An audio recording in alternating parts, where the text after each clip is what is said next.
Once upon a time, in a tiny village nestled between rolling green hills, lived a curious 10-year-old boy named Max. Max loved looking at the stars every night, dreaming about the mysteries of the universe.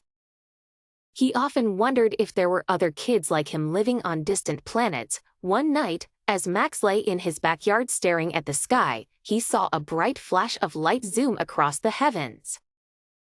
It was different from the usual shooting stars he saw. This one seemed to come closer and closer until it landed right in his backyard. Max rushed to the spot and found a small, round spaceship, no bigger than a car, sitting on his lawn. The door of the spaceship slowly opened, and out stepped a tiny green creature with big, friendly eyes and antennas on its head. "Hello," the creature said cheerfully, "my name is Zog. I come from a planet called Zoogonia. We have a big problem, and I need your help." Max was both excited and nervous. "What kind of problem, Zog?" Zog explained that on his planet, all the flowers had stopped blooming.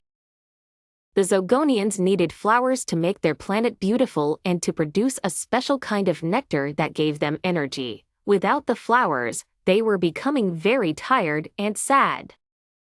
Max thought for a moment and then had an idea. "Why don't we take some flowers from my garden and plant them on your planet? Maybe they will help." Zog's eyes lit up with hope. "That's a wonderful idea, Max, but we need to hurry. The journey is long, and the flowers need to stay fresh." Max and Zog quickly gathered a variety of flowers from Max's garden: roses, daisies, sunflowers, and even some dandelions. They carefully placed them in the spaceship, and with a wave goodbye to his home, Max climbed aboard with Zog. The spaceship zoomed through the night sky, past the moon, and beyond the stars. Max watched in awe as they traveled through colorful nebulae and around giant planets. After what felt like hours, they finally arrived at Zoogonia. The planet was gray and dull, just as Zog had described.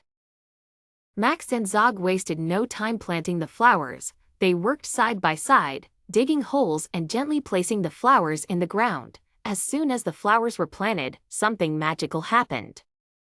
The flowers began to glow and sparkle, spreading light and color across the land. The Zoogonians, who had been watching anxiously, started to cheer and dance with joy. The flowers' nectar began to flow, and the Zoogonians regained their energy and happiness. Zog turned to Max with a big smile. "Thank you, Max, you've saved our planet." Max felt proud and happy. "I'm glad I could help, Zog, but I should probably get back home before my parents wake up and wonder where I am." Zog nodded and led Max back to the spaceship. "You're always welcome on Zoogonia, Max." "You're our hero." Max waved goodbye to his new friends as the spaceship took off, heading back to Earth. When Max arrived home, he found himself back in his backyard, the spaceship gone, but his heart full of memories of an incredible adventure. As Max went to bed, he smiled, knowing that out there in the vast universe, he had made a difference. And who knows, maybe one day, he'd visit Zoogonia again and have even more exciting adventures.